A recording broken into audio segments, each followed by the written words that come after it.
Canada has done it again, folks. They're going to the finals and playing off against a Czechia team that edged out in overtime against the Swedes earlier today.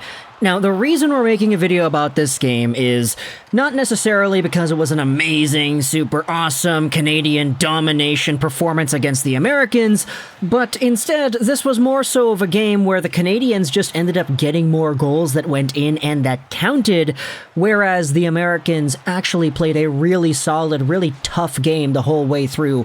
And even if it was 6-2, the final score for Canada, where the Canadiens scored 6 straight after going down 2-0 in the first period, this is a game where a lot of American fans would be calling out the officiating in particular. The Americans had 2 goals called off, one to tie the game 3-3, and another to bring the Americans within 1 in the third period. They were both goaltender interference calls, and that was the ultimate ruling by the referees. Now, people are going to clamor in the comment section about this one. It was a good call, it was a bad call, the first one was bad, the second one was good, whatever. But the bottom line is this.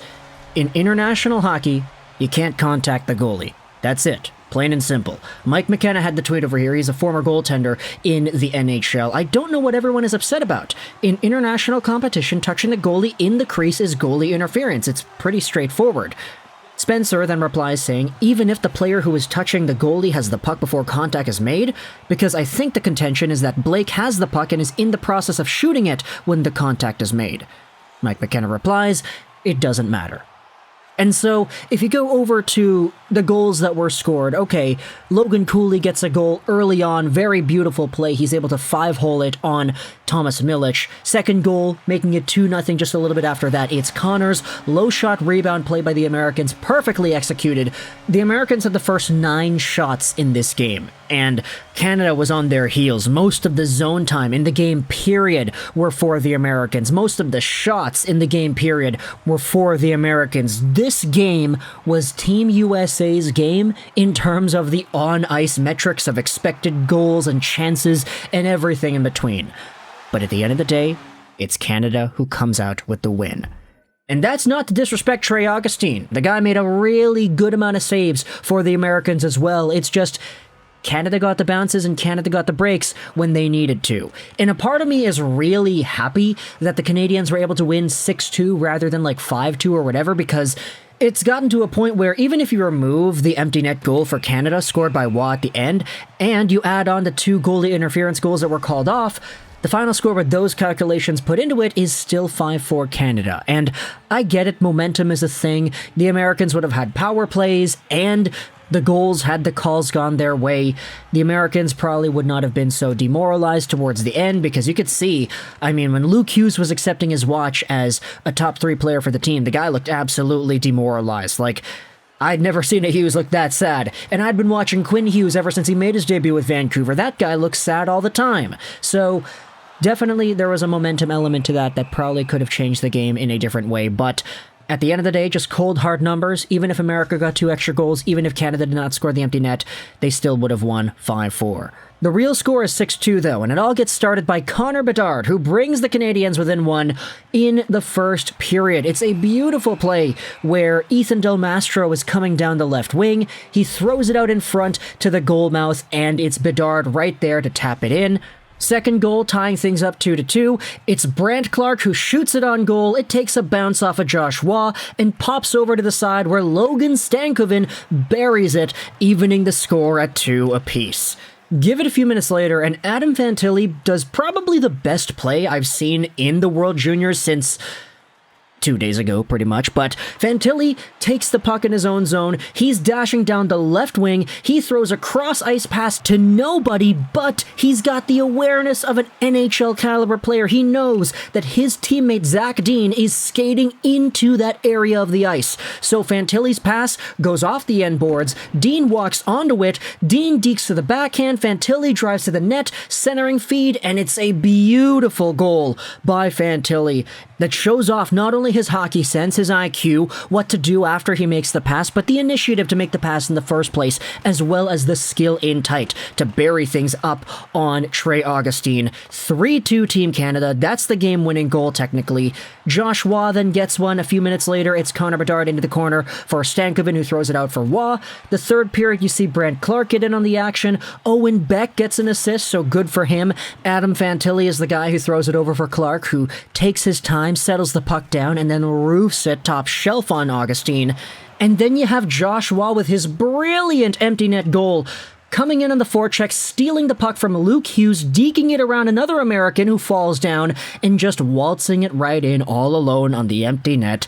He had an amazing penalty-killing game today. There was another shift earlier on in the game where Waugh is able to steal the puck from the Americans in the neutral zone. While the Americans are on the power play, he puts it into the American zone, holds it in the corner, hits Luke Hughes off the puck, and holds on to it even longer. Waugh is a penalty-killing beast, and I'm fully convinced that that is the case here. We're going to have to make another video tomorrow talking about Josh Waugh, because Canadiens fans are definitely going to want to see that. Canadiens fans as in Montreal Canadiens fans, not Canadian hockey fans, pretty much. But either way, Team Canada takes the dub here, 6-2, in a game where Connor Bedard gets a goal and an assist, so that's a disappointing game for him because it's significantly below his average of 4-point-something points per game. Only 2 points in a single game, Connor? Come on, get your head together, man.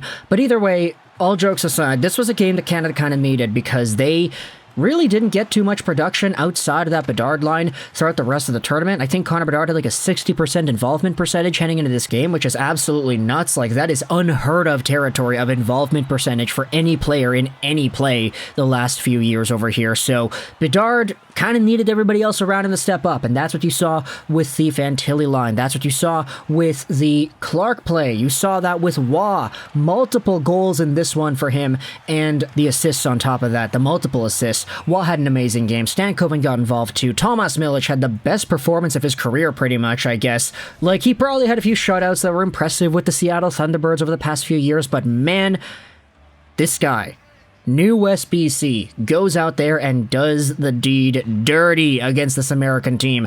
And there are some goalie interference calls that go his way that help out as well. I guess we can talk about those to end off this video. The first goal scored by Blake is one where he's kind of in the blue paint as the puck is in the white paint, and he's with his back to the net. He's turning around to get the puck, sweeping it towards the goal, and the goalie Milic is out of position. He's down in the spread eagle. You could debate that there wouldn't have been an ability to make the save there, but in the midst of that play, Blake's back skate does make contact with Milic's pad, and you could totally see that his bum is kind of in Milic's shoulder area too.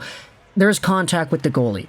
Even if it might not be impeding, whatever, the IHF rules say that if there's contact, it's no goal. The next one, the puck was under Milic's pads, and the Americans are digging under it. There's like two of them in there with their sticks, jamming away at the goalie's pads, pushing it in, and that one didn't count either.